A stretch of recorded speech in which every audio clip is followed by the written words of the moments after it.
Lots of first-time visitors today. I'm so glad you're here. I think I've already spoken to everybody one-on-one, so I will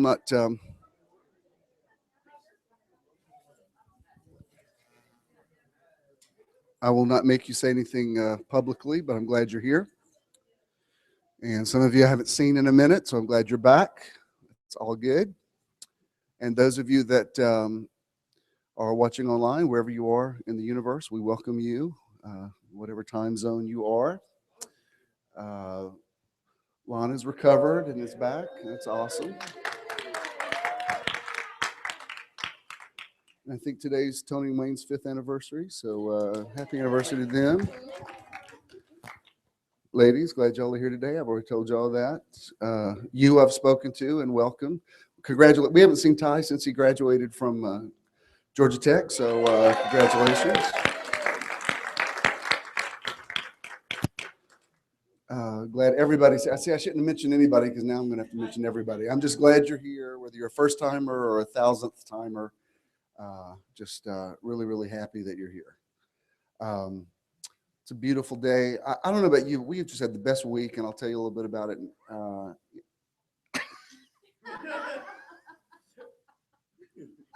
It's so funny. That just means today's even going to be even better. It seems like every day this week, the momentum has picked up, and we're just going from glory to glory. So we enter his gates with thanksgiving in our hearts. We enter into his courts with praise. This is the day the Lord has made, and God has enabled us to make this day. So we join ourselves in agreement. We set our intention. Anything can happen today. All things are possible. Let's go ahead and roll this, and then I'll introduce Marshall to you. Good morning, and welcome to Metron. Metron is a measure or sphere of influence, and we want to help you find your Metron through motivation, enlightenment, transcendence, renewal, outreach, and networking. Today is your day to find your Metron. Good morning, buenos dias, bonjour, welcome in. Glad that you are all here. There's a great energy here, and I started seeing some of you check in a little bit earlier, and I just get more excited every time I see somebody else check in. That's always good. So I'm glad if you have social media, let people know that you're here. It helps us advertise. And those of you that are streaming online, if you would like to make a comment, we'll be happy to become aware that you're watching us as well. I know you've enjoyed Marshall as much as I have this month, and he's not just a great singer, he's a psalmist, and we had an immediate connection first time they were here with us. And sometimes you don't know if you can recreate that again. Like, when somebody says, well, you have a great dinner with somebody, you go, hey, we should do this again. Well, you can never do this again because you can go to the same restaurant and sit in the same chairs, but this is a one-time thing.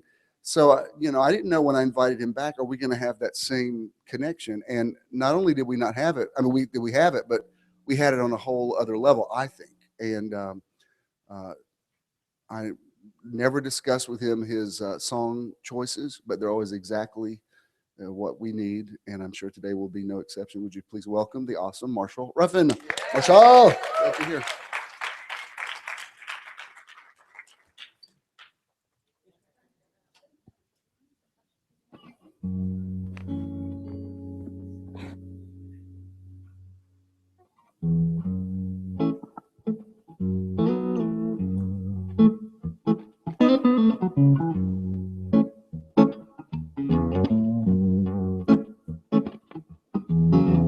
Swing down, chariot, let me ride. Swing down, chariot, and let me ride. Come on and rock me, Lord, rock me, Lord. Come in easy, I got on the other side of the sea.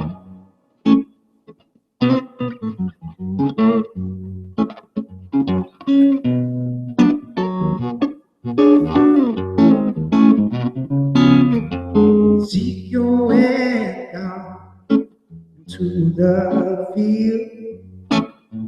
He saw an angel fix a chariot wheel. Ezekiel one particular for the chariot wheel. He just wanna see how that chariot feel. I said, swing down, chariot, let me ride. Swing down, chariot, let me ride. Come on in, rock me, Lord, rock me, Lord. Come in easy, I got home on the other side, on the other side.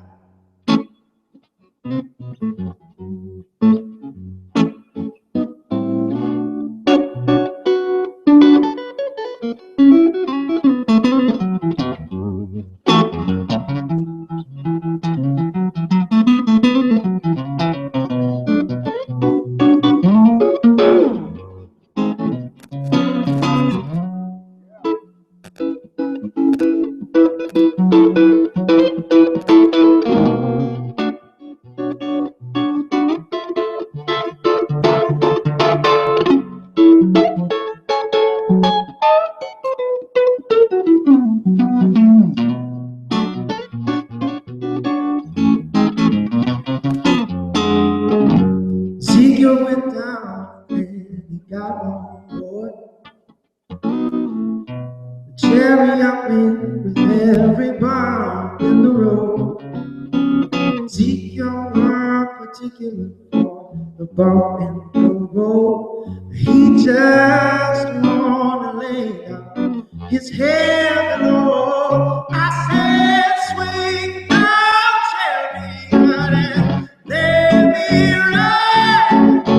Swing down, chariot, and let me ride. Come on and rock me, Lord, rock me, Lord. How many say I got on the other side, on the other side.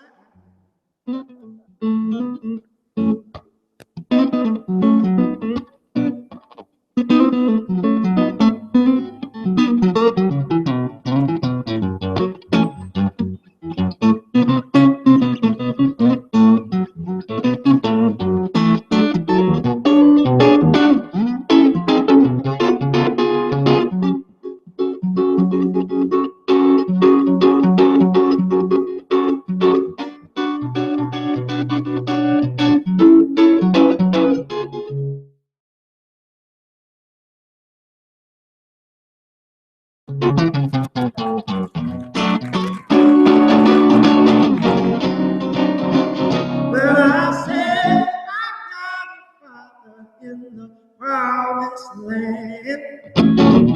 Ain't gonna stop until I shake his hand. I said I got a father in the promised land, and I ain't gonna stop until I shake his hand. I said, swing down, chariot, swing down, chariot, swing down, chariot, swing down, chariot, rock me, Lord, how many say I got home on the other side?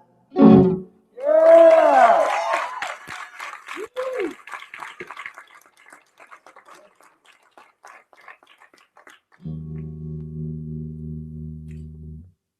Okay, I keep having to try new songs.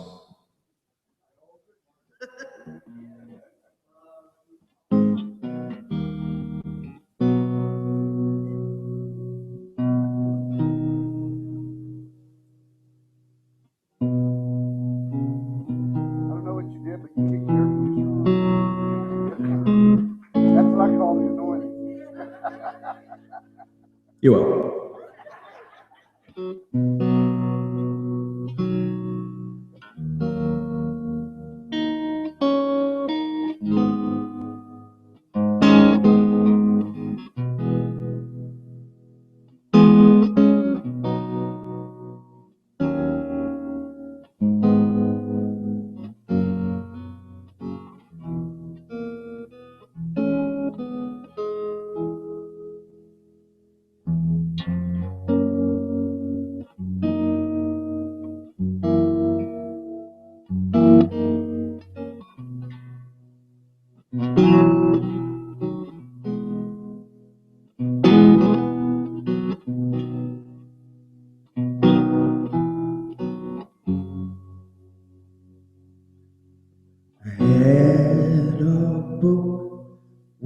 was given to me.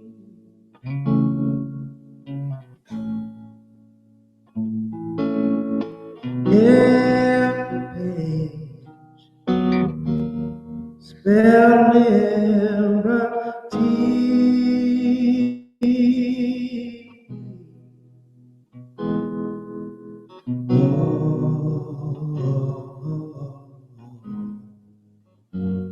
My trials, Lord,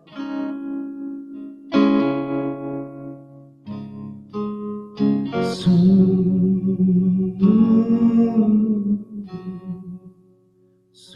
will be over.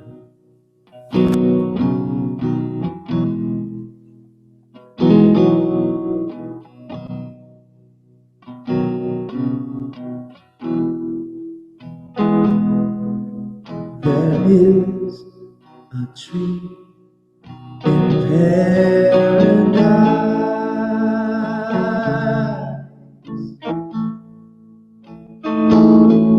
that the pilgrims call the tree of life.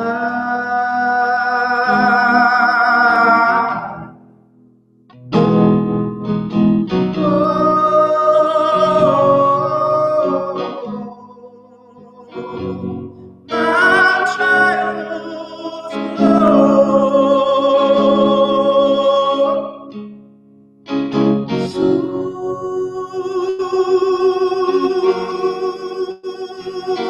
will be over,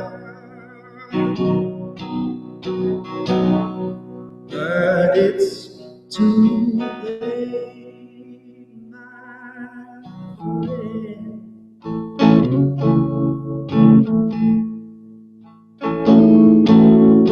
Too late, but never mind.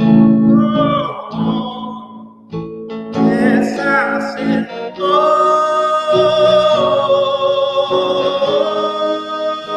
my trials,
if religion was a thing that money could buy,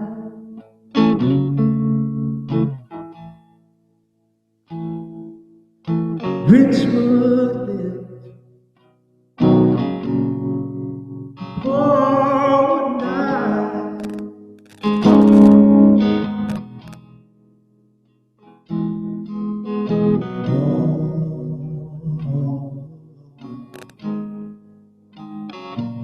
My trials, Lord, soon, very soon will be over, but it's too late,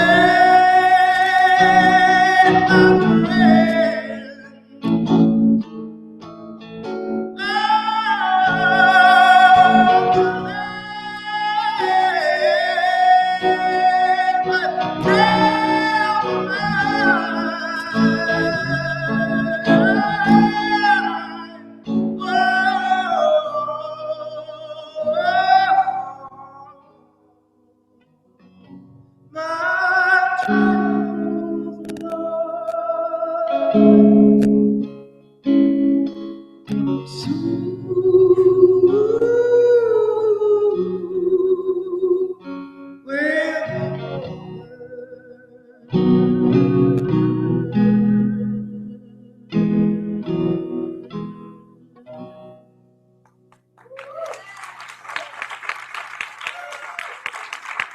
Encore. Do whatever you want to do, or even that Unlimited Escapes was good. I like everything you do. Sing Happy Birthday or Jingle Bells or whatever. It's all good. I'd like to hear how you cover it. I actually do some weird Christmas songs. I'll wait till July.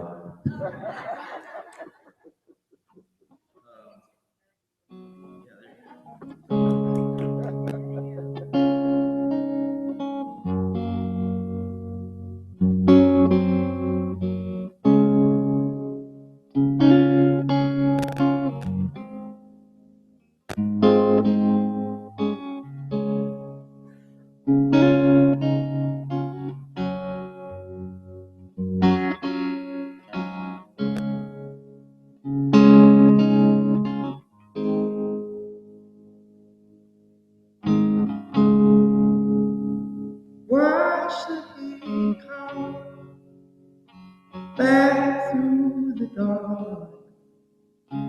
Thought that you saw him, but no, you did not. Not the moon come across the sea to surprise. Not him who knows where it is to find you.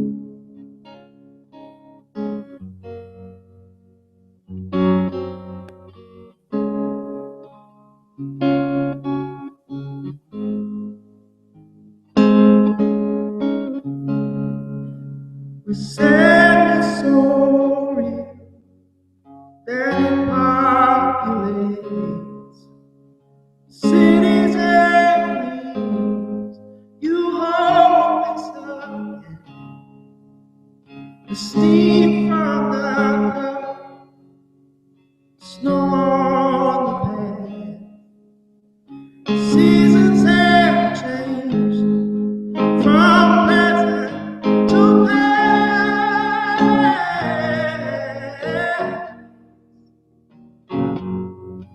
To bad.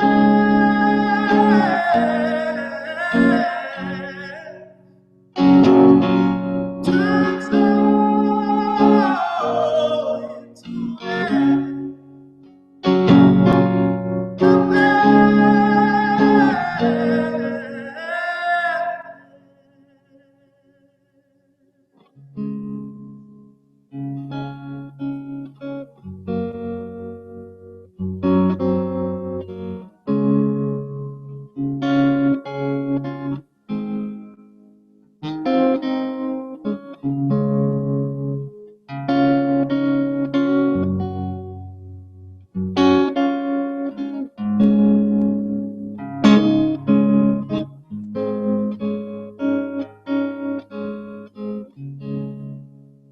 And why should he come back through the dark?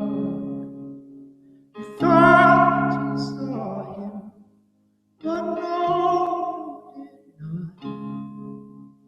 Who can be sure of anything through distance that keeps you from knowing the truth? And why do you think your boy could become the man who could make you sure he was the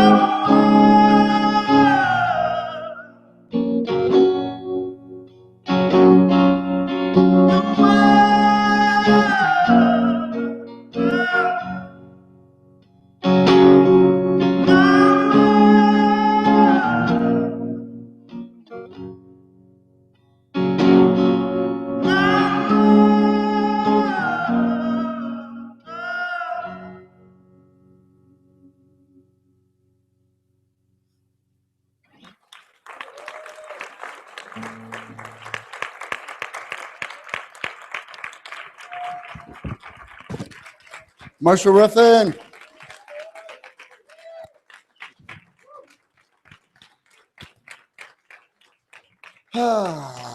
Love it. You may be seated. Just so you know, the outreach for this month, of course, is the is it Good Shepherd or Feed the Children? It's both. He goes by two different names, but the money's been sent to Haiti, and the orphans have been fed. So just so you know, your money is going around the world. We also have had another graduate come in. Congratulations, Ms. Washington. So proud of you. Anybody else graduate that I haven't? Shannon, you know, Shannon was here last week, and I didn't. That supermodel that was sitting by Fro last week. That's it. She's graduating next week. Oh, she just graduated. So congratulations to her. I should have said something about it last week. And Sarah just graduated from nursing school. But she's sort of fast tracked through there. Anybody else? Got another graduate here? Hey, Victoria, congratulations to you too. I graduated from the School of Hard Knocks. Okay. Cum laude. Top of my valedictorian, Jesus. Or as a young man said to me years ago who asked if he could preach, he said, "You need to have me preach in your church." I said, "Really, why?" He said, "I was the victorian of my graduating class." I said, "You were the what?" He said, and he got sarcastic with it. He said, "The victorian." Well, I'll keep that in mind.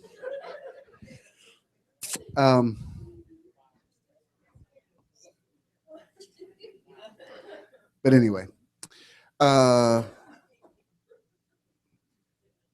also said that I would announce what our event for May is going to be, and I just haven't had the flow on a event, so I'm going to wait till June to do something.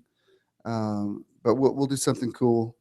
I will say this: I don't really need a studio audience for this, but if any of you see a week from this coming Saturday, which will be the 30th, I'm doing a taping of In the Now, Jim Swilley, and we're doing it at Tapa next door. We've rented that out. So if any of y'all would just like to come, and I don't really need a studio audience clapping and stuff, but if you want to come and just be a part of that, I think that would be fine. And some of you are going to be part of that. Eddie's going to be that. Tony's going to be part of that. Alicia. So I said, "Alicia, come and bring your hair. I like your hair." She went to Las Vegas and came back with hair. That's TV hair. I got to get that girl. We're starting at 8 o'clock, and we're going to be through at 4 or 5, something like that. We're not even going to take a break. We're just going to knock them out. Some of you that are friends with Jacob Israel, he's flying down for that, and he's actually going to be here the next day. He wrote me this week. He's real excited about coming. I'm sure he's probably streaming today. Very interesting guy. He's an author. He'll be bringing his book with him, but he said, I asked him to share a little something in the service, and he wrote me this week. He said, "I had a dream about something I'd really like to share with Metron." I said, "Absolutely, share it." So he'll be here on the 31st. Is that right? So that's going to be a really cool weekend. So like I said, that's not really an event, but if some of you want to come be a part of that, have that energy in the room, we'd love to have you. Well, you've been everywhere, Sandra. Every time I thought you were making it up. Every time I look on Facebook, I'm like, "My God, she's in Greece? She's in." That's cool. Looks like you had a good time. I love one thing I love about social media, and some people don't think this way. When they go somewhere, they like to keep it quiet. I know Gary and Christina, they've been gone for about a month, and they've been kind of everywhere. When we go somewhere, we like to. And did y'all go to Disney World? I had no idea. You should have taken some pictures. But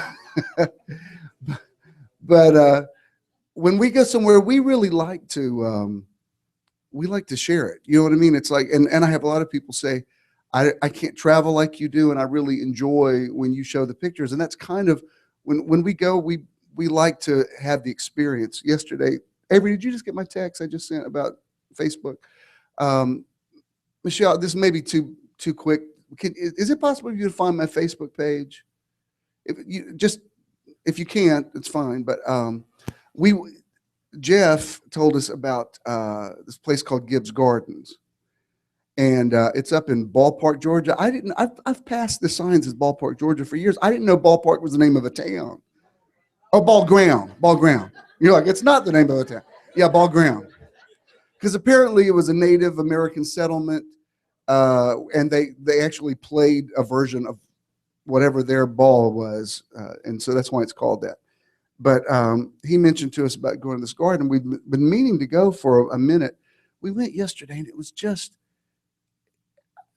it's like Eden. I mean, it's I don't want to say it makes Callaway Gardens look like crap, because that would be over the top. That's not true, but it's just amazing. This the guy that started, his grandfather, his great grandfather had Appomattox, where they ended the Civil War, and he bought this property back in the 80s, and he's just developed it. It's like 200 and something acres, 17 gardens. There's like a Japanese garden and a Japanese maple garden, and it's amazing. It's like walking into a Thomas Kincaid picture. And so we went there yesterday, and what's been cool about this whole week, I had bought Bette Midler tickets back 6 months ago, and she was supposed to be here Wednesday night, but the NBA playoffs bumped her back a night. So that was going to be a little bit of a inconvenience for us.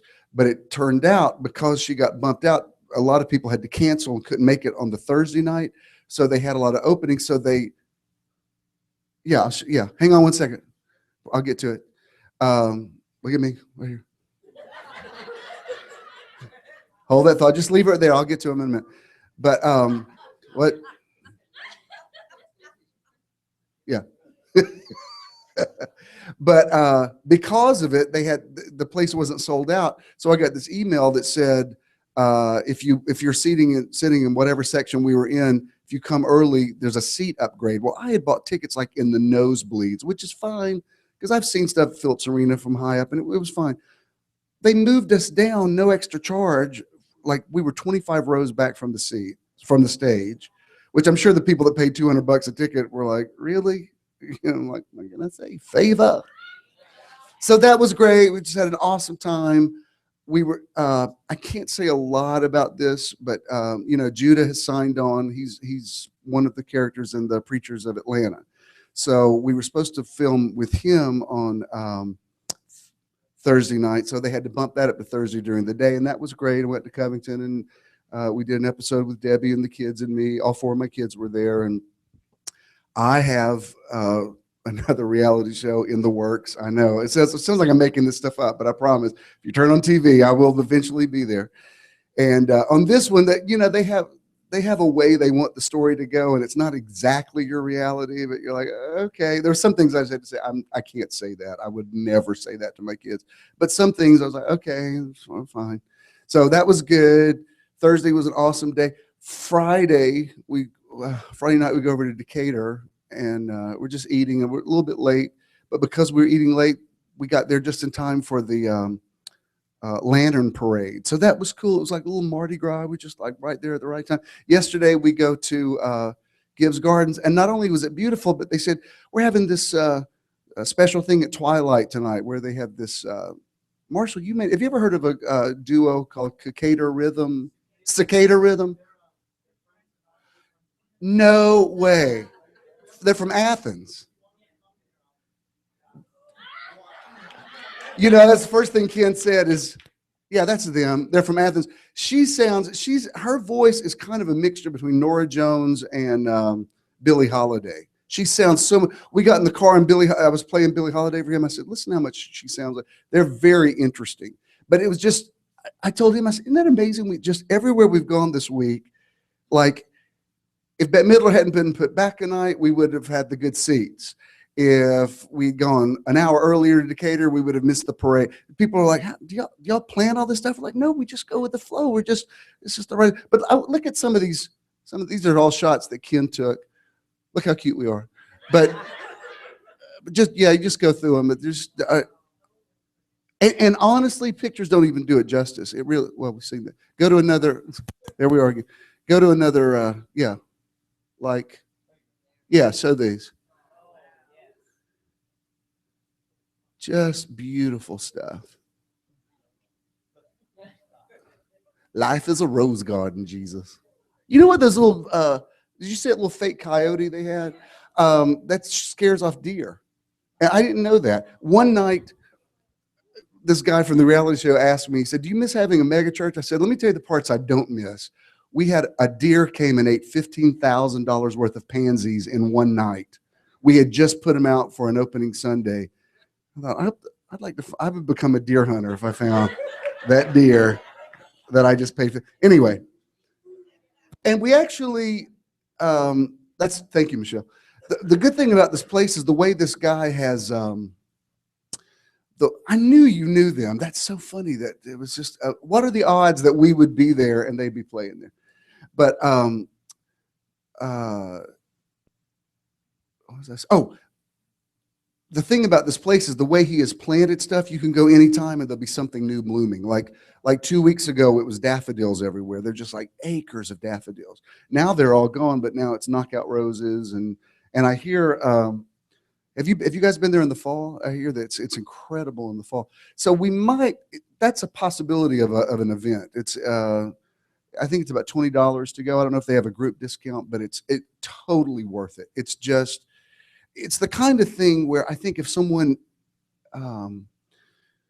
this doesn't sound too zen, I think if someone was very ill, it would be the kind of place a doctor would prescribe, just go there and walk around those gardens and soak in that environment and breathe the fresh air. I mean, I really think it would be medicinal, because just walking around, it was like the way I think people used to visualize heaven. You know, it was just all these levels of everywhere you turn. There's not one place you look that's not gorgeous.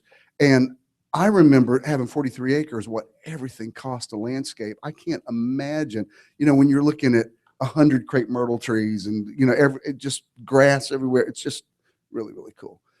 I said all that to say I've had an awesome week. And, Oprah says the more you praise your life, the more your life gets better. And I really do believe that. I don't make any apology for advertising and talking about how much joy we have. And if a place is cool, I want to tell you about it. If we go to a restaurant, because sometimes y'all tell me about a restaurant that I don't know anything about. I mean, we were coming down from my folks' house a couple of weeks ago down Scott Boulevard, which I have traveled several times a week my entire life. And he was driving, so we stopped at a red light, and I looked over. I said, was the name of some little garden, like a 7-acre thing that it's been there all my life. I've never noticed it. How have I possibly ridden by this place thousands of times and never seen it? And so just really, really cool. Y'all don't mind me going on and on about the cool, because if you go someplace cool, I want to know about it. And see, until you said Gibbs Gardens, I swear I'd never heard of it. And we go up to, my friend has a cabin in Blairsville. So we go by that exit all the time, and I didn't even know it. So sometimes you have to tell people something is, because it just was not on my radar screen. I can't believe it's not on a Georgia visitors thing, like a must-see place, because it really is just that spectacular.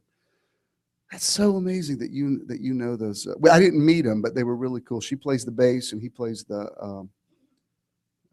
They're not married, are they? They're just, because they sing very similarly. Their voices are very compatible. They're a couple. Okay, cool. Synchronicity, y'all. All right.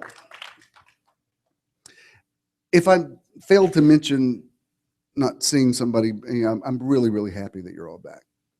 Last night, I am still a bona fide bishop. I actually cover a lot of pastors that talk to me on a regular. Just one this morning I was in conversation with online about, the situation she's going through. But one of the pastors that I cover, while we were walking around the gardens yesterday, he said, "Can I call you tonight?" And I said, "Yeah, we'll be back. Wait till I get back home, because I keep going in and out of phone service here." So he talked to me. He's just starting out a church. I won't say what city, because I'll keep it confidential. But he was just really discouraged, because he said, I feel like I'm having to beg everybody to come and everybody to get involved. And, can't get people to really commit. And I'm just want to go in tomorrow and say, if you're not committed on this train, I said, "Oh my God, I'm so glad you called me. Please change the energy on that immediately." I said, you can't be the guy that begs people to come to your church. You can't, it never works.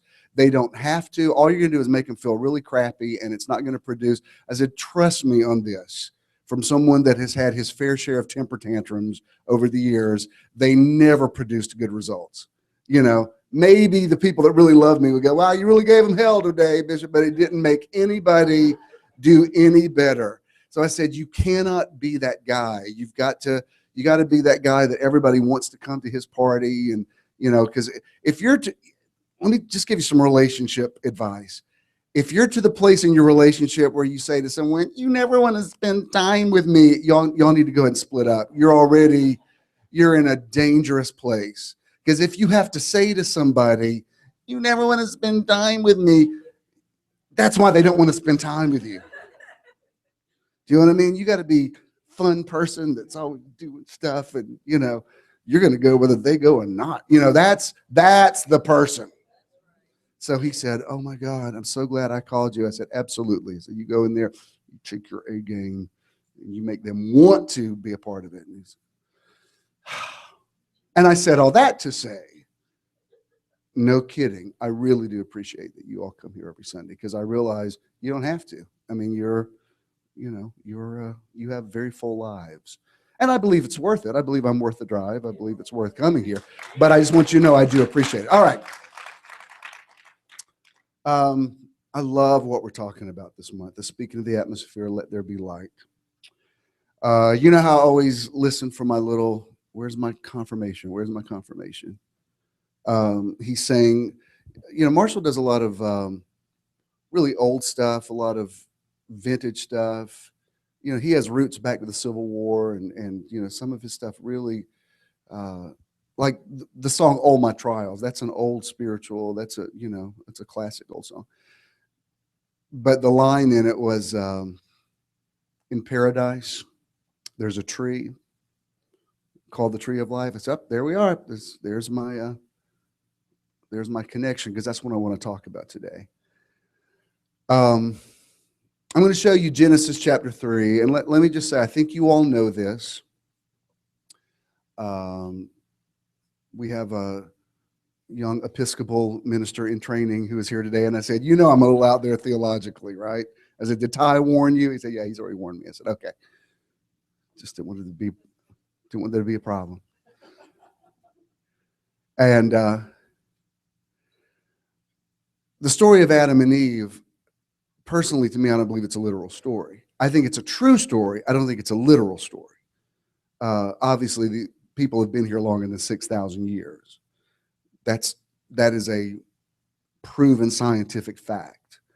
Even if you read between the lines in Genesis, somebody was already here even before Adam and Eve.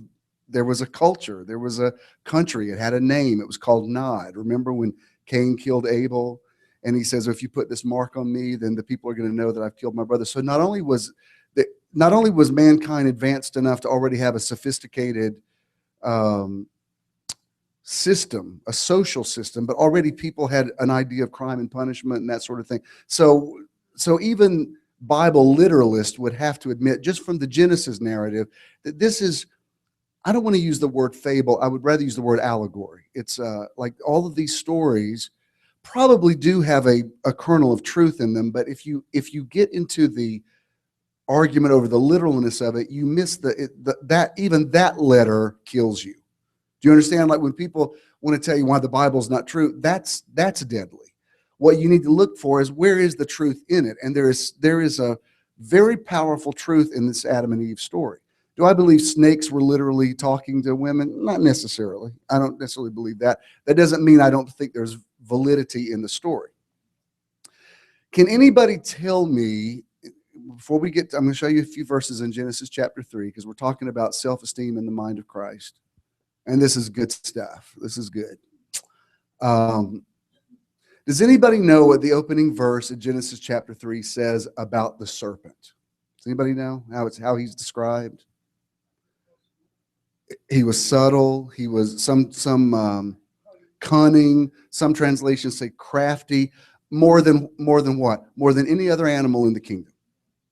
And even now, when you talk about somebody being sneaky, whatever, what do you say? Oh, that guy's a snake in the grass. So the idea is that it's not the thing that makes a snake scarier maybe than a wolf or a bear or whatever is because you can't see it coming. At least with a dangerous animal, if a rabid dog is running towards you, you've got a few seconds to react. A snake, however, is something that sneaks up on you. A snake, before you know it, those of you that grew up in the country know you're on it before you realize it. That's an important element to what I want to talk about today, okay? In this story, and that's why I found the confirmation about in paradise there's a tree of life. In the story, God says you can eat of any tree except this one, which is the tree of the knowledge of good and evil. You know the story, I've taught on it a lot. But I read it with new eyes this week, looking at it, especially in the area of self-esteem. I love Jesus. I love the cross. I believe in the resurrection. There's nothing about the Apostles' Creed that I don't still embrace and always will. I believe Jesus literally died on the cross. I believe he literally was raised from the dead. I don't necessarily embrace, and I don't want to argue with you about it, but I don't necessarily embrace the theology that God needed Jesus to die because he needed a blood sacrifice. I believe we needed Jesus to die because we thought that God needed a blood sacrifice. And it was interesting. Any of y'all ever watch Morning Joe? It's on MSNBC. It's early morning Joe Scarborough, and they have like conservatives and liberals on there, and they argue about stuff. They never have I've never seen theological stuff on there. Well, this week I got up and I turned it on, and there's a guy on there, and the name of his book is "God Didn't Kill Jesus." And I thought, why are they talking about that on Morning Joe? And he was saying nearly exactly what I just said to you. It was just interesting that I just happened to get up that morning and turn that on, and confirmation again. Confirmation's everywhere, man. Isn't that amazing? We go to Gibbs Garden yesterday because he told us to go, and their friends are singing there. You tell me that's not synchronicity? Anyway.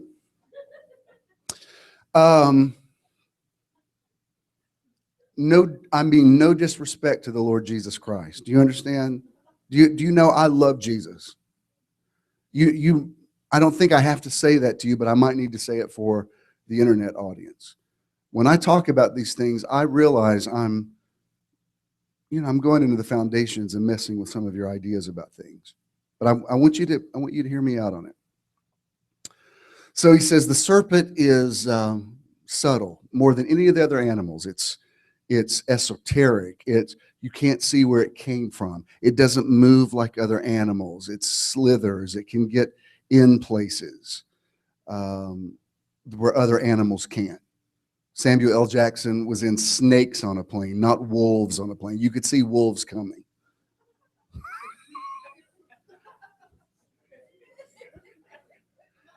Now, I'm saying this to say, when you deal with self-esteem, there are things that have crept into your life and you don't know where they came from, and you don't know why they mess with your thought processes, and you don't know why they've affected your worldview because they came from a snake. If they'd come from a wolf, you could have prepared for it. A snake is subtle, it's crafty. In the Genesis narrative, the snake comes to Eve and he says, has God not said that you could eat of the trees? And she said, he said we could eat of any of them but this one. And he says, well, God knows if you eat of that, you're going to become like him. You'll know the difference between good and evil. Now, you know the story. I've taught ad infinitum about the tree of the knowledge of good and evil versus the tree of life. It's definitely a big plank in my platform. I think it's important to everything that we believe. Because you're really talking about two different paradigms of the universe. But I saw this last night in a way that I really kind of have never seen before. It says that they ate of the fruit and knew they were naked. Now, you know I've taught on this a lot, but I want you to think of it in this light.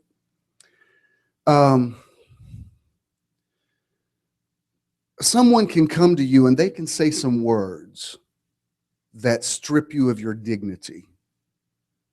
They didn't pull your clothes off, but they exposed you. Someone can say something to you that takes away your sense of security, your sense of well-being. There are times when nakedness is good. If you're taking a bath, if you're taking a shower, it's good to be naked. If you're being intimate, sexually, nakedness is appropriate in that context. There's other times when nakedness is a terrible thing. When Jesus said, "I was naked and you clothed me," he was saying that was I was exposed. Nakedness when it's cold, when it's raining, if any of you have ever had that dream where you're taking final exams or you're going to school, you're, if not naked, you're at least in your underwear, and it's not pleasant. You know what I mean? In that dream, you're not like walking around like la la la, and I'm naked. It's like, oh my God, this is a terrible feeling. It feels horrible. So when nakedness is inappropriate, it becomes very, very negative. Obviously, Adam and Eve didn't take a bite into a piece of fruit and clothes flew off of them. What changed was their perception. And when they perceived that there was the potential for evil in them, they suddenly felt exposed and they felt vulnerable. Now, let me show you this, and I've taught this to you before, but try to hear it like you haven't heard it, because I'm trying to bring this in from a different place. Let me show you. This is verse 8, 9, 10, and 11. This is from the Amplified.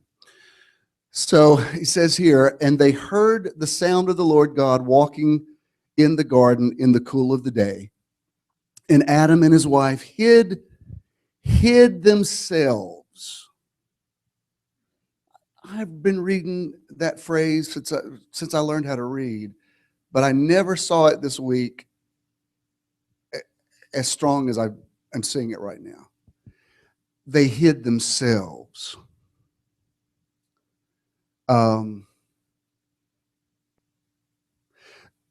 Just hold it right there.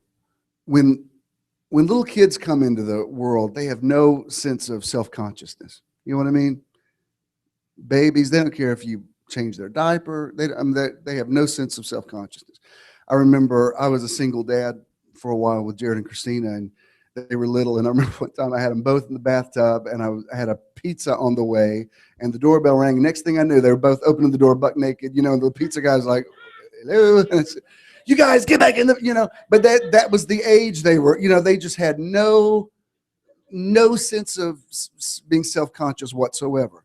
But I remember, that first time, especially with my daughter, when she got to a certain age, you remember that, like, that door closed, you hear that door lock. That is a rite of passage. That's when they're growing up. Suddenly they become aware, I don't want somebody to see me. And especially when you're adolescent, you're awkward, you're going, there's kids so many times, and this isn't just girls, just kids generally, when they become self-aware, sometimes think the worst of themselves.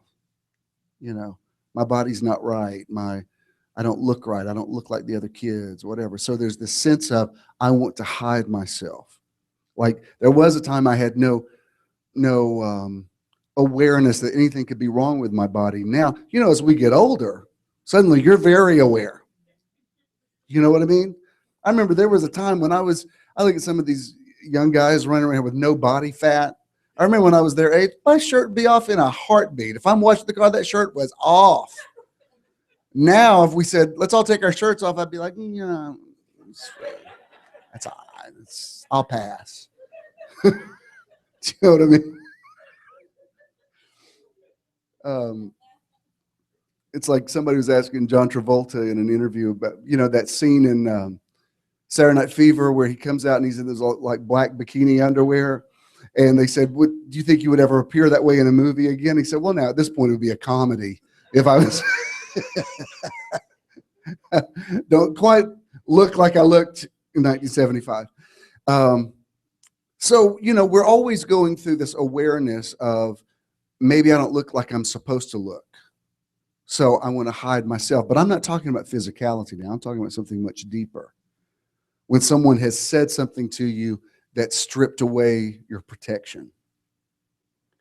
An authority figure, a parent, a child on a playground says something to you that makes you feel exposed, makes you feel vulnerable. And he says, they hid themselves from the presence of the Lord God among the trees of the garden. But the Lord God called to Adam and said to him, where are you? And he said, I heard the sound of you walking in the garden, And I was afraid because I was naked, because I was exposed, because this idea of seeing the world divided in good versus evil made me aware that I had the potential of being less than. And so I hid myself. I hid me.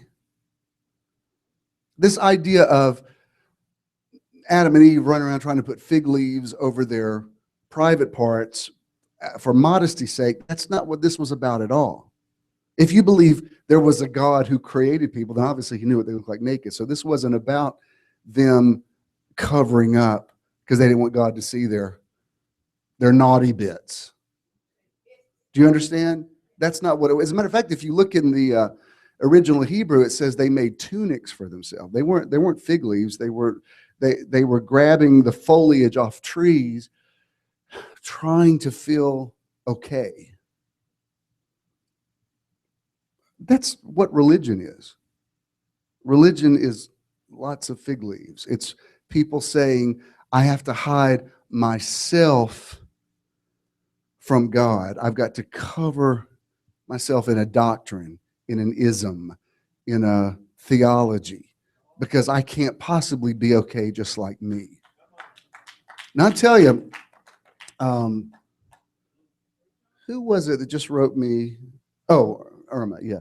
Somebody just ordered First the Good News. And, you know, that book hasn't done what I had hoped it was going to do, but it's helped a lot of people, so be it. But she texted me yesterday, I just got your book, and I'm really excited about getting into it. And in that book, I really made myself vulnerable because I talked about, and I was thinking about it this week because I started preaching a little bit before my 14th birthday. I used to preach on these streets right out here.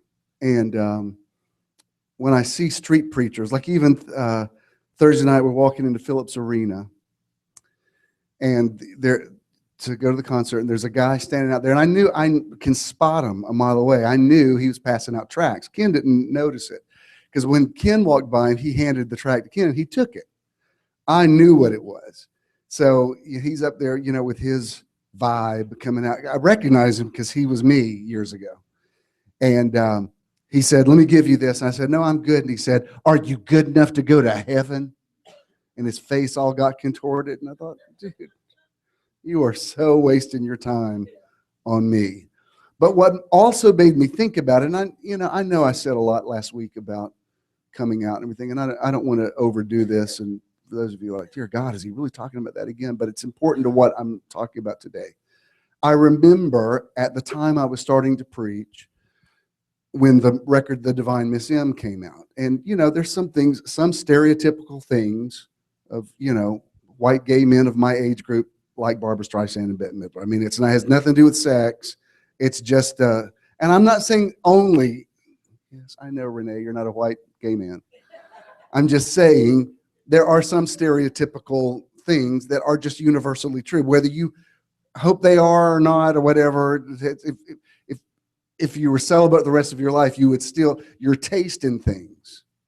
So I was thinking about it this week when I went out to the house in Covington where Debbie lives, and of all the Broadway shows we saw over the years, we had all those playbills framed, and over the breakfast room, any of you that have ever been at the house, there's like, and that's not even all the ones we saw. That's just the ones that the walls could handle. And I remember taking a gay friend of mine out there years ago, and he looked up, he said, now, who didn't know you were gay? I said, I don't know. There's some people that still don't think I am. They think it's a midlife crisis. I'm like, wow. Now that is naivety. Anyway, but I remember, this sounds so funny now, but I remember being afraid somebody's going to see me buy that album in 1972 because I thought, man, if somebody sees me buying this. And I remember I bought it with 2 or 3 other albums. Like it was between, I put it between Creedence Clearwater Revival and Chicago. Because I thought if somebody just sees me buying a freaking Bette Midler album, you know, somebody's gonna call my dad.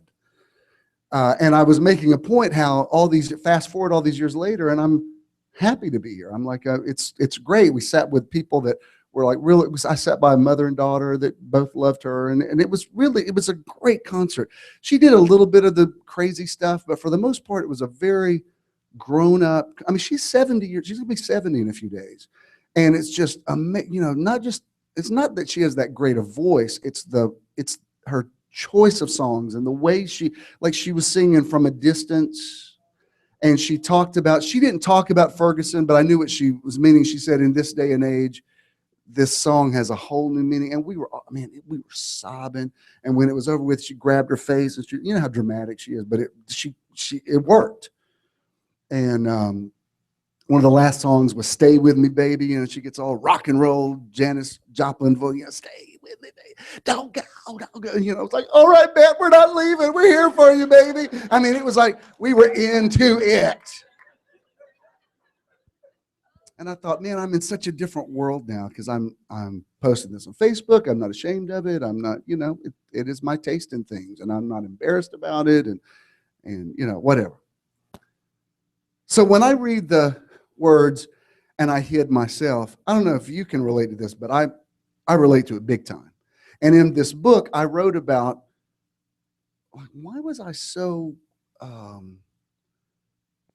a crazy street preacher like that guy? I mean, I used to go to Piedmont Park and get a bullhorn and stand on tops of cars and preach. I mean, and my parents weren't encouraging it. They didn't like it. They were concerned that I was going to get in trouble, that I was going to get beat up. Because, I mean, I would go, I'm 14 years old, and I'm walking up and down Peachtree Street and just preaching to people and passing out tracts. I wouldn't go to sleep at night unless I'd led somebody to the Lord. I could get on a MARTA train. I would pray a sinner's prayer with 5-10 people before I would leave the train. I mean, I did it so much. I'd go out here to these crosswalks when somebody's at a red light, and I'd knock on their window. They'd roll down the window, and I'd say, "Jesus said, 'Behold, I stand at the door and knock. If any man hears my voice,'" I'd beat on their chest. Can you believe somebody? I'm reaching into people's cars and touching them. And I was so effective at it that before the green light, people would be crying, and they'd pull over and say, "Yes, I would. What can I do to be saved?" So I know what that's like. And I look back now, I think, why was I so driven? I just couldn't even enjoy. I couldn't even go to the park. I couldn't even have a conversation with you because I had to get you saved. And now I look back and think, oh, I realize what that was. It was like, God, don't notice that I'm gay. Notice that I'm winning souls. I'm going to bring a bunch of people to heaven with me. Like because God couldn't possibly love me. I've got to hide myself. And so when I can say, I led 10 people to the Lord this week, I get applause for that. Everybody approves of me. Wow, you're so anointed. You're such a soul winner. Is this being too real? But I remember there was a day in the charismatic movement. I remember this like it was yesterday, because I was part of that whole charismatic thing. And when I would touch people, they would fall out under the power. And that was kind of I hate to say it, but it's kind of like a charismatic status symbol. Like, wow, you got so much power. You pray for somebody and they get knocked out. And I remember my dad worked at the church. We had a church over here on Briarcliff Road. And I remember the hostess said, "And that's his son, Jim Earl. And everybody he touches falls out under the power. He's so anointed." And I thought, man, is that what I'm going to be known for? I don't want to be known as just the guy that makes people fall out. But I also remember, like, if I can be that guy, I don't have to tell people who I really am. Because once you eat from the tree of the knowledge of good and evil, and I would like to say that basically the Bible is pretty much the tree of the knowledge of good and evil. And once you have partaken, well, now let me qualify that. The Bible without the anointing. The Bible without the anointing to rightly divide it. Well, even Paul said it'll kill you, or the letter will kill you. Look, I know women that are anointed, powerful, but they've been told, "I do not suffer a woman to teach." Men found some verses of scripture to keep them beat down. And so what they do is they hide themselves, where they wear hats on Sunday or whatever. They're hiding under some doctrine of what somebody said. And when you read it, when you read the tree of the knowledge of good and evil, and you see, I remember as a young man reading Romans chapter 1, and God turned them over to a reprobate mind. And I remember thinking, Jesus, that can't be me.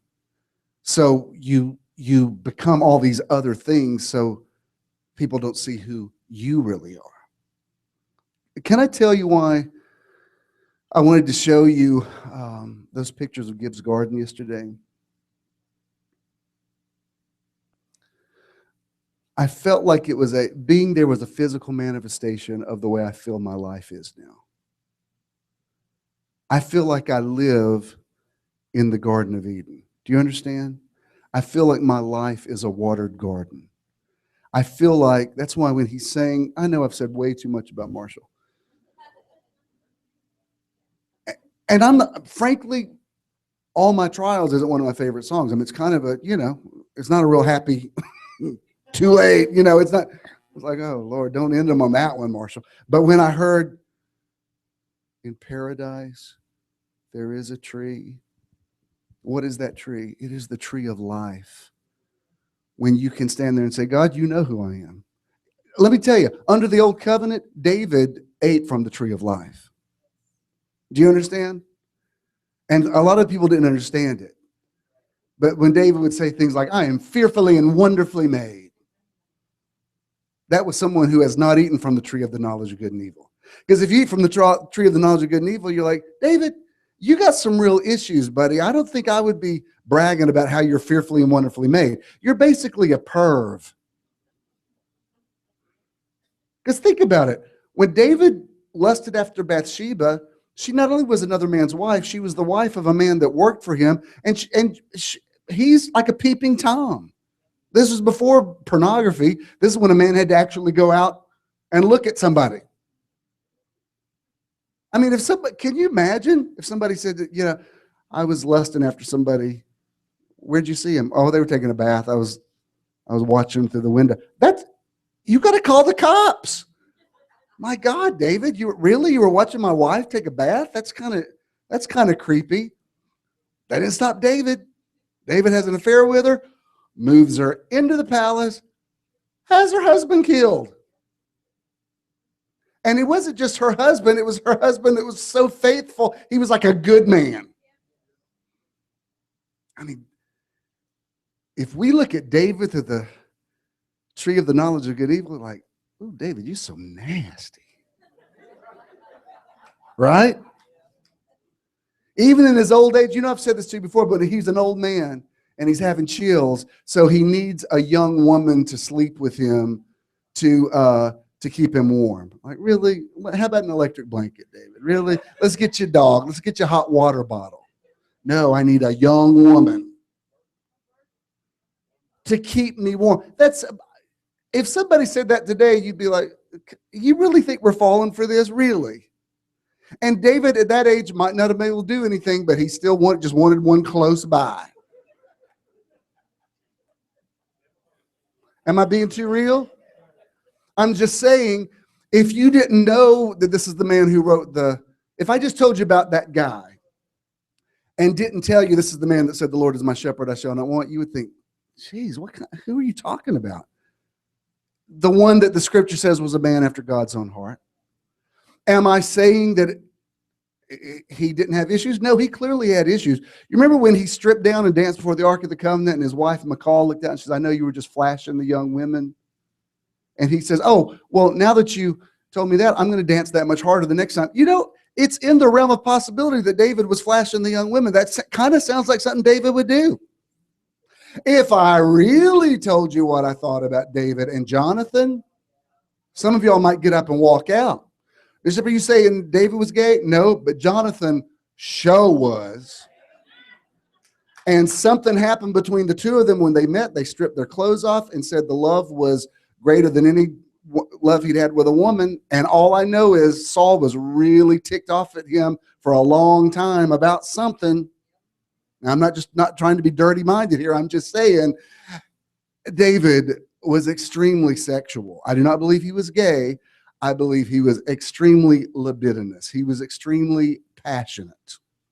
And there was a man who was very much in love with him. And David found a way to get his head around that. Now, you judge that however you will. I've read that a long time, and I can't see how it's anything but that. Am I being too real? So do I need to go back to the tree of the knowledge of good and evil? I'm just saying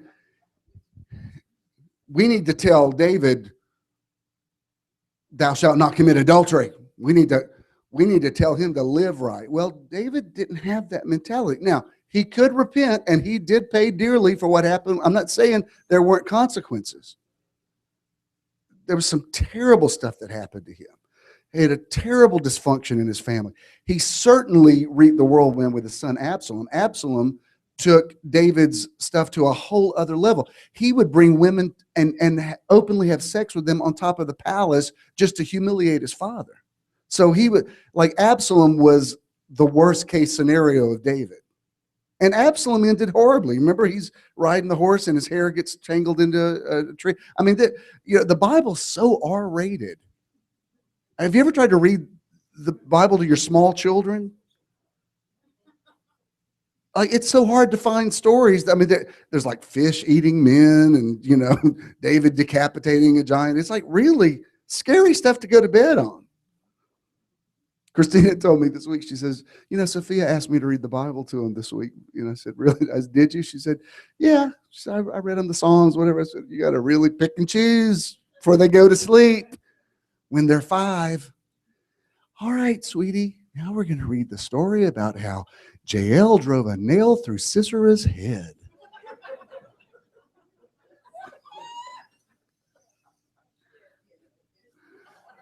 I mean, there's some just horrible stuff in the Bible. I mean, the Bible keeps it real.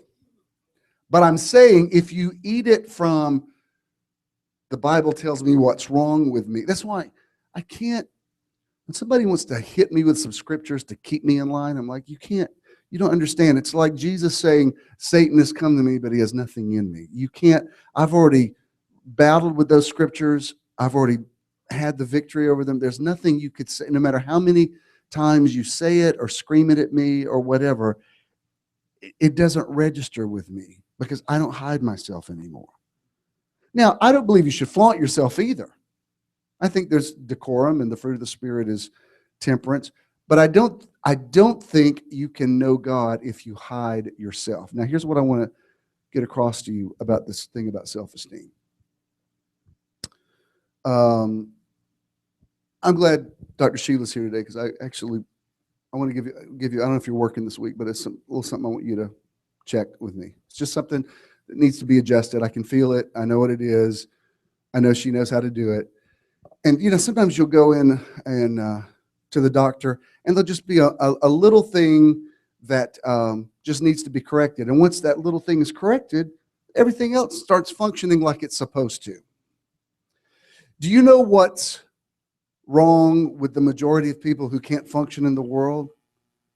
Because there's a little thing that they believe about themselves that came from some snake, and it's caused them to go through life thinking that they're naked, and they hide themselves.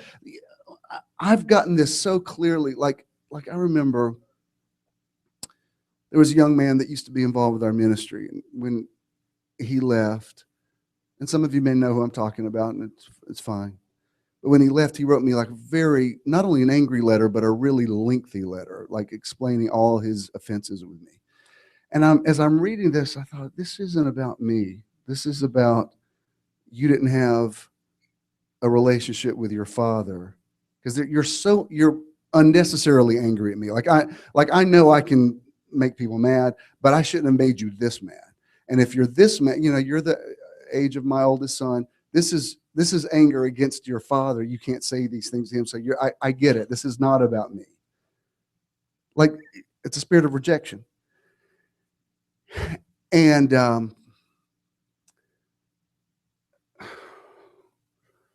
woman comes to Jesus and she says, my daughter's demon possessed. Will you heal her? Jesus says, why should we give the bread to the dogs? That would have offended most people. If somebody said it today, so you would go to the news and say, can you believe I went to this preacher Ask him to help my daughter. He called me a dog. This woman says, well, even the dogs get the crumbs from the table. And Jesus goes, oh, okay.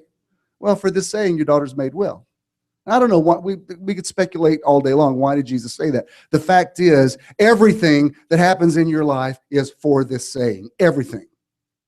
You got that job for this saying. You lost that job for this saying. You fell in love with someone for this saying. No, I fell in love with him because he was so cute. No, there was something he said that did it. You broke up for this saying. I can't tell you the people that I've counseled with over the years that said everything was fine until she said that. And when she said that one thing, I knew we're done. I've experienced that with people before, not even in a romantic relationship, but just people who said something and I think, you know, our relationship severed. If that's what you believe, now that you've said that, we're not going to be the same again after that. It's not a matter of me not being able to forgive you. It's just like, for this saying, you have changed the energy of our relationship. I'm telling you, this universe is created by words. Everything's running by words. Everything. What's wrong with people's spirit? They're walking around with the spiritual, emotional equivalent to having, you can't put your weight down on your foot because you've got a cyst on the bottom of your foot that needs to be removed. And so it affects your walk.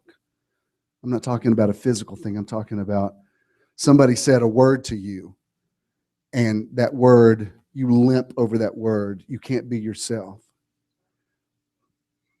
I'm not sure I'm making my point. Let me show you from a couple of other angles. Let me show you this this little quote by Frank Clark. Criticism, like rain, should be gentle enough to nourish a man's growth without destroying his roots. I don't know how to explain it, but I can tell when somebody says something to me that really I needed to hear, and I can receive it, and I can also tell when somebody's just trying to wound me. And there's just a difference. Do you know what I mean? Like this young man that called me last night about his church, I said, do not beg people to go to your, I mean, I was speaking hard to him, and he loved it. He was like, oh my God, I'm so glad I called you. You just saved my ministry. I can't say that to everybody. Do you know what I mean? I mean, this guy knows I love him. I don't have time to hear your whole story. It doesn't matter what they said. Let me just tell you, you go in there and that's what you do tomorrow. You go preach a great sermon. You go be a leader or whatever. I spoke to him like a father. I wasn't saying to him, oh man, the ministry's really hard, isn't it? What I said to him is, what's your experience? And everybody experiences. I said, you got to make the people in your life understand why it's important to you that they're here. I was honestly, Jackie, when you posted today, this is what I was thinking about, because, you know, Jack and Jackie have Rachel all the time, and once a month, Rachel goes to a place where she stays and she loves. She'd like to live there full time. That's their weekend, you know, when they get to, you know, just be the two of them. So this has been, what, 2-3 months ago. We ran into them in the theater. We saw a movie, and they said, we've checked into a hotel, and, you know, we may not be there tomorrow. And I mean, I didn't want to yell at them, but I said, oh, man, I hate when y'all aren't there. And as soon as I said it, I thought, oh, man, I don't want to be the guy that shames people into coming to church. Well, next morning, they come walking in with good attitudes. I was like, yo, I think I even wrote you and said, please scratch what I said. Please enjoy your 1 week in a month and sleep in and order room service and not make me guilt you into coming to church. Of course, they love me enough. That's not how they felt. But I just thought, I don't want to be that guy that guilts people into coming to church. And I was thinking of that just this morning, because I wouldn't have said it if Rachel had been here today. But I was thinking about saying this. And just as I said it, Jackie posted it. Can't wait to be ITB today. It's in the building. So obviously, they're going to love me unconditionally. They went with their, I won't tell you that. They went with their daughter last week because it was Mother's Day to Andy Stanley's church. She says, I don't know how, but I'm telling you he's listening to your tapes. I said, I don't know. I did used to know him pretty well years back in the day.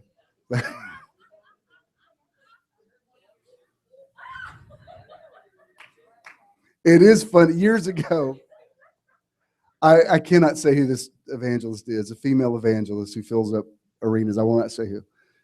But somebody said, Bishop, I swear she's preaching your sermons. Like she's actually saying, now I don't believe this is true for Annie Stanley, but she's actually saying phrases that you say. And I said, that's impossible. How would she know me? Well, coming to find out, her secretary was coming to the church and buying all of my tapes. Again, it might have just been a fluke, but there was a smoking gun. That's all I'm saying. That's all I'm saying. Anyway, let me show you this verse of scripture out of Proverbs. This is Proverbs 26:22 in the Amplified. It says, the words of a whisperer or slanderer are like dainty morsels or words of sport to some, but to others are like deadly wounds, and they go down into the innermost parts of the body or of the victim's nature.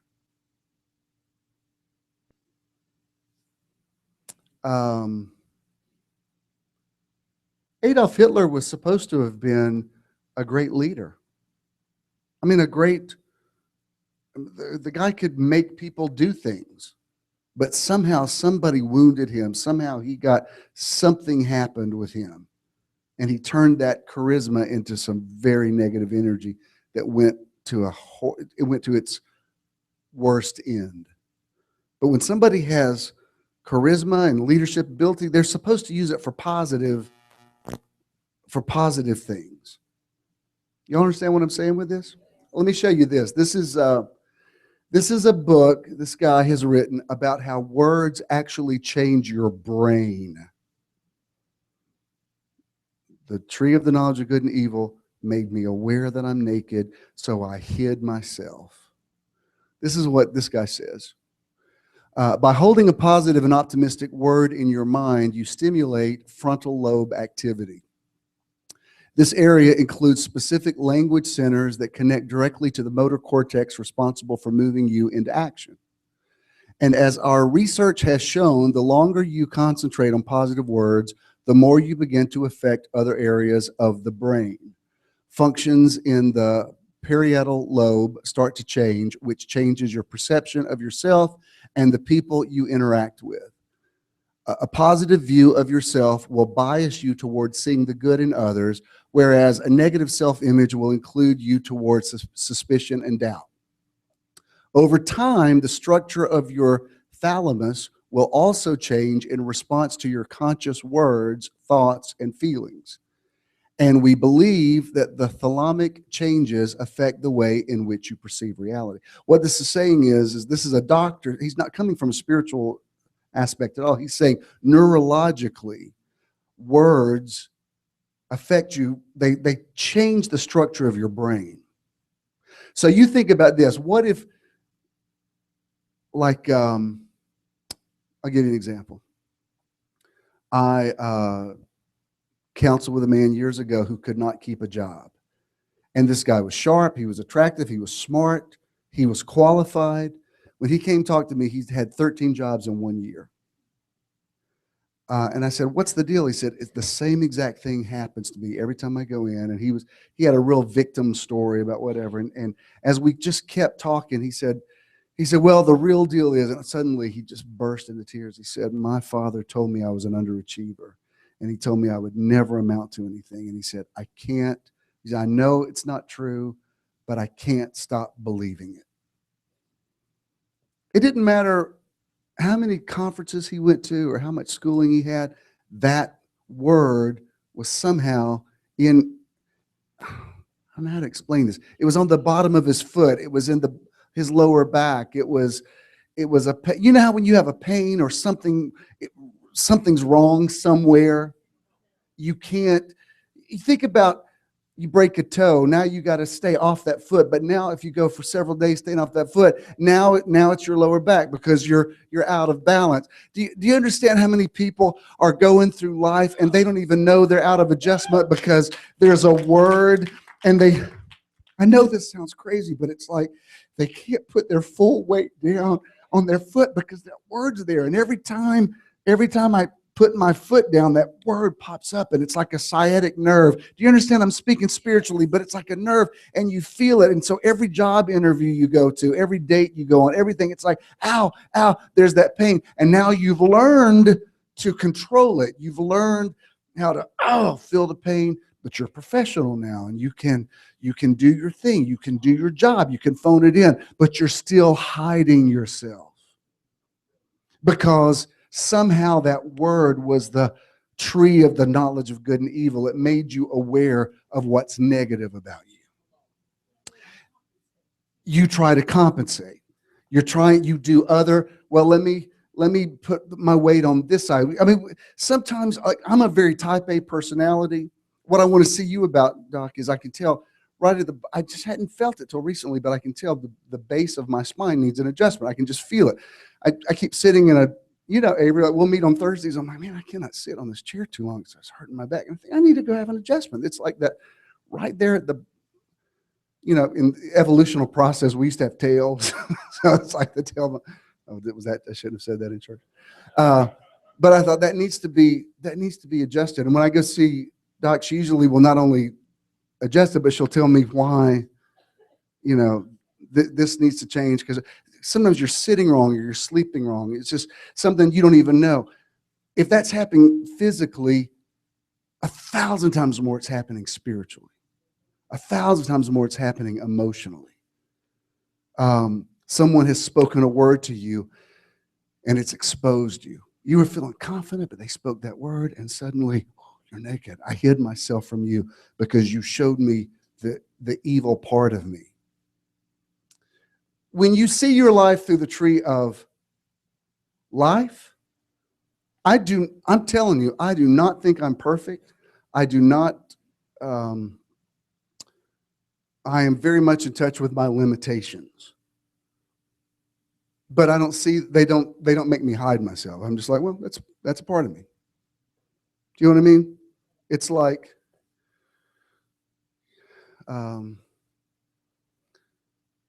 this is crude, but we're in the age now of, girls with big rear ends. That's suddenly real popular. Like all the girls, it's the age of Kim Kardashian.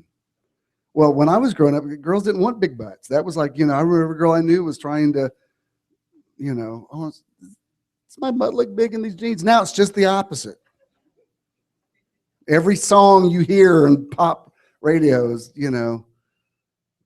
got a big butt. It's like, it's just amazing how that perception has changed. Now girls that one time were trying to hide it, they're like, twerking and like, there it is. But, it's like a complete different perception of beauty. Even girls that used to really rely on having big boobs, now they're like, well, boobs are over apparently. It's like, it's all the butt. And but it's interesting to me how something that at one point would have been considered a negative part of your physicality, now it's become, is that too real? All right, this is what I want to share. This is where I'm going. They don't talk this in the Episcopal Church, do they? I hope you understand where I'm going with this.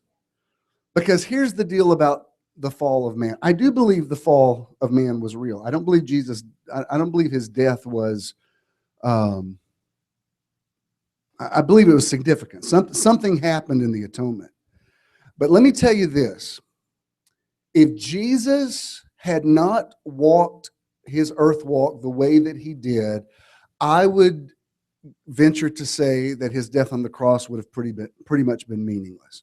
In other words, if he hadn't known who he was to the point where he could say, a greater one than Abraham is here, or a greater one than Jonah, or I'm the bread of life, Jesus was not the only man that died on the cross. That was the Roman mode of execution. Lots of people died on the cross. What made it different with Jesus? Well, Jesus was fully actualized as a human being, believed in his mission. That's why, if somebody came today and said that kind of stuff, you would call him arrogant. You'd say, this guy's over the top. Who do you think you are? He'd say things like, I know where I came from, and I know where I'm going, but you guys don't know anything. It's nearly like he was picking a fight with the religious community. A lot of it was just him talking about himself. I'm not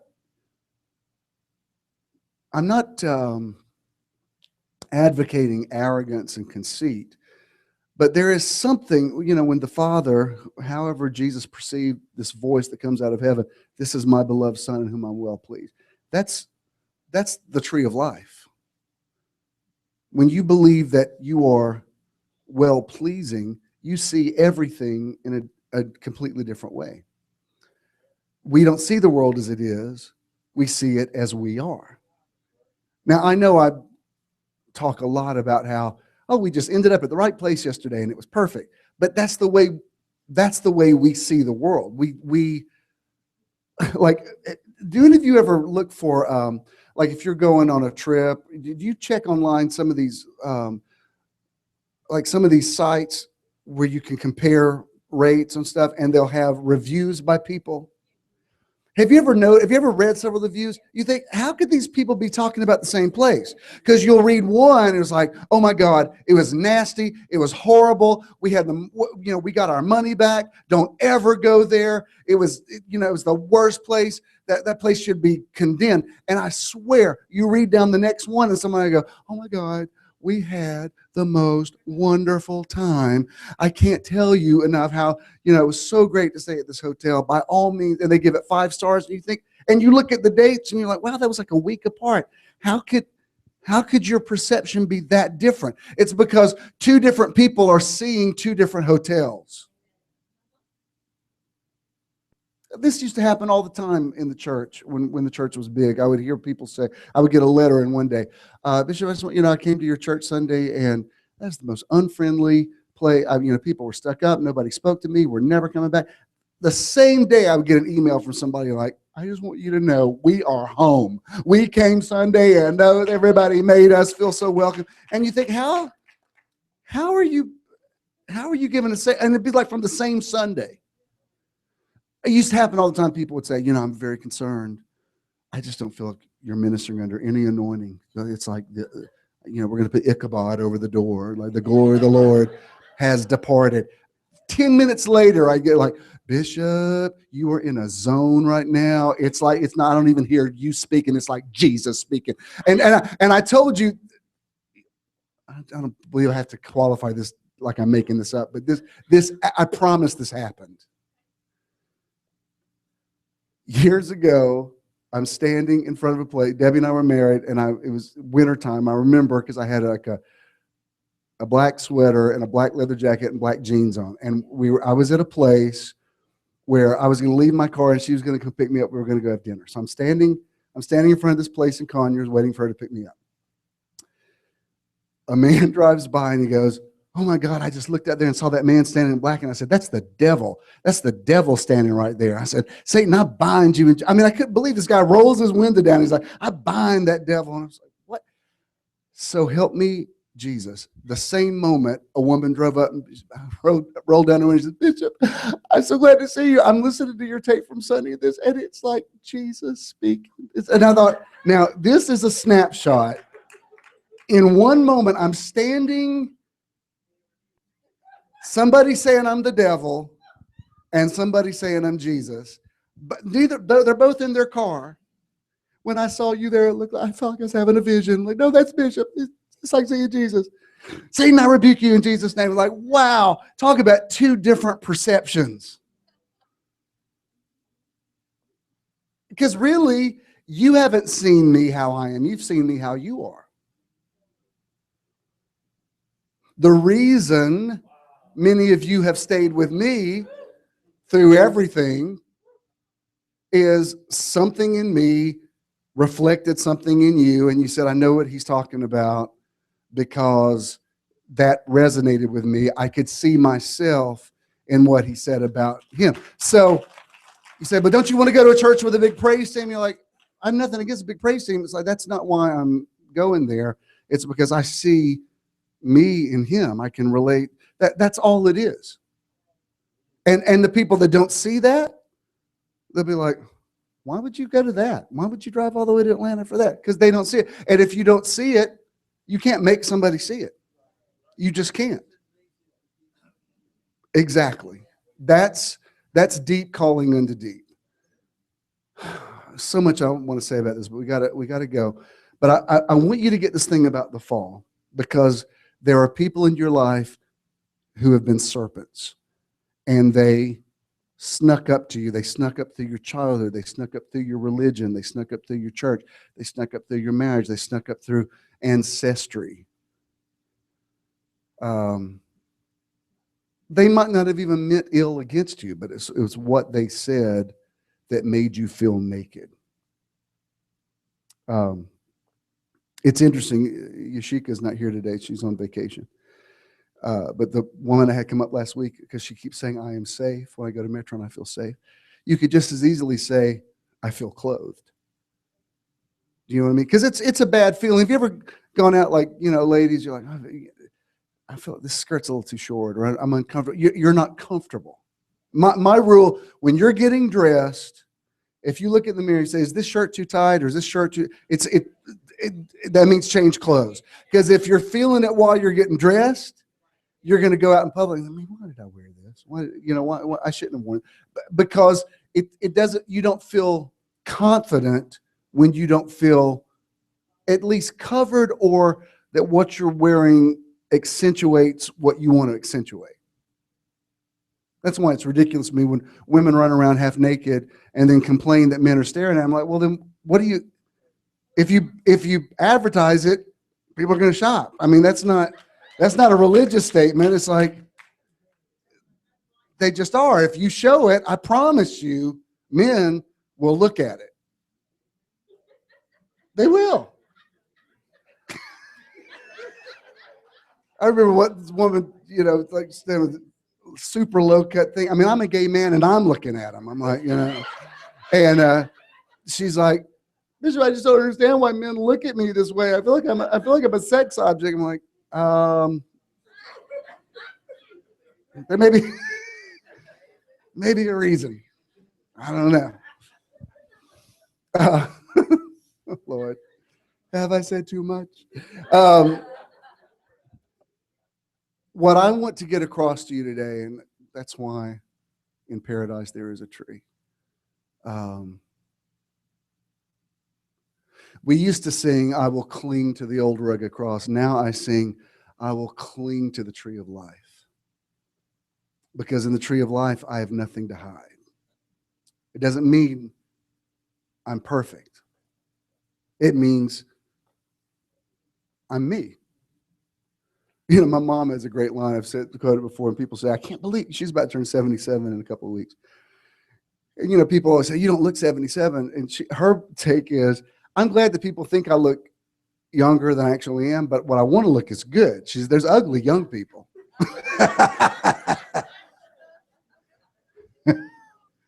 Like when I get dressed, I don't want to try to look 25 because I can't look 25.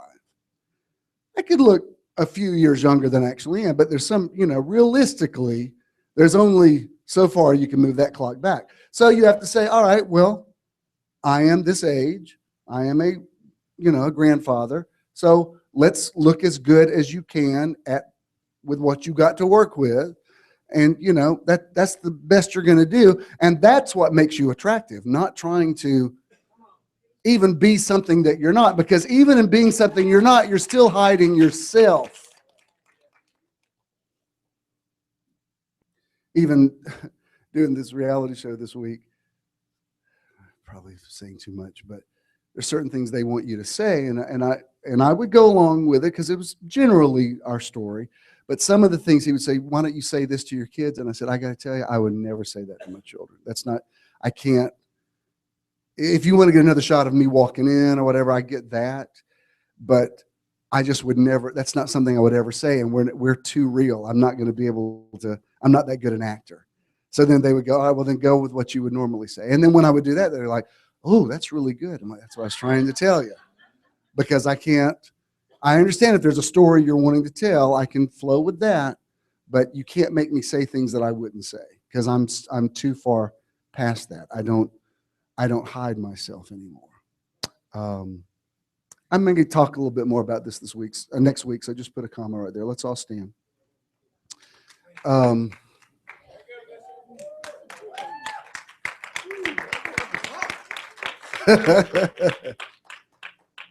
I invite you all to eat from the tree of life. And I speak healing to you from where the words have injured you or caused your brain to move in a wrong way. Yesterday, while we were walking around this place, they have a Japanese garden, and I don't know what kind of tree it is, but it looks like the way bonsai trees look, where they're all kind of, they're the way their trunks are. What's amazing about a bonsai tree, sometimes they're 100 years old. You know how they make bonsais? They tie the ends of the limbs and they stunt the tree's growth. But did you know if you take those little binders off and plant it in a garden, it will grow to its full potential? That's one of the most encouraging things I've ever heard, that something could be stunted for years. Like do you realize you may be one word away from realizing all of your dreams? The reason why you haven't connected with them is because there's this one word that has you stunted, hiding yourself. I hear the voice of God and I hid myself. Suddenly you get that word. It's the tree of life. You flourish. You not only go to the tree of life, you become the tree of life.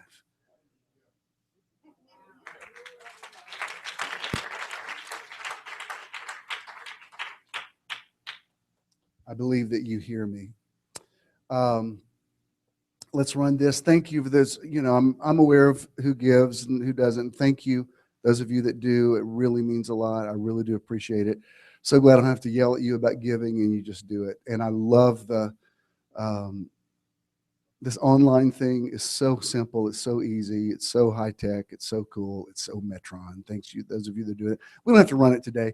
Just if you have a check, make it to JESM. Danny's going to be back there for you. If you have cash, go take somebody to lunch. Go be a blessing to somebody. Those of you that are here today, first timers, I love you all. You got something out of this today, right? It's good, right? I mean, it's important, right? It's like, I want to go have lunch and talk about it. Let's all go to lunch. Ken's going to pick up your tabs. Take it in. I speak. I speak a blessing over you. I speak a blessing over your root system. I speak a blessing over your thoughts. I speak a blessing over your thought processes. You're blessed when you come in and when you go out. You're blessed when you come into situations. You're blessed when you go out of situations. You're going to have an excellent day and an excellent week. And you wake up tomorrow saying, this is the day the Lord has enabled me to make. I will rejoice and be glad in it. God bless you.